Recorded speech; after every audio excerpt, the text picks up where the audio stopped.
భగవద్గీత 5వ అధ్యాయం కర్మ సన్యాస యోగంలోని 27వ శ్లోకం వచ్చేసి స్పర్శాన్ కృత్వా బహిర్బాహ్య చక్షుశ్చై వాంతరే భ్రువహో ప్రాణాపానౌ సమోకృత్వా నాసాభ్యంతర చారిణౌ.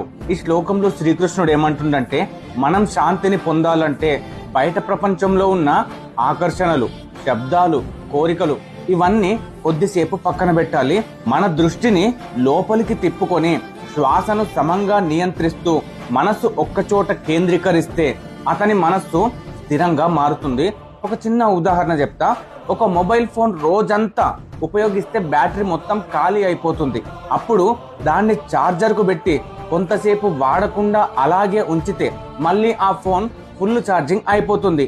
అలాగే మనిషి యొక్క మనస్సు కూడా రోజంతా ఆలోచనలు, కోరికలు, సమస్యల వల్ల అలసిపోతుంది.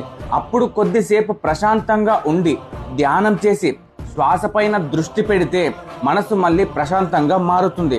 కాబట్టి బయట ప్రపంచం నుండి దృష్టిని తీసేసి శ్వాసను నియంత్రించి మనస్సు లోపలికి తిప్పితే మనిషి నిజమైన శాంతిని పొందుతాడు అని శ్రీకృష్ణుడు ఈ శ్లోకంలో మనకు ఒక మంచి మెసేజ్ ఇస్తుంది.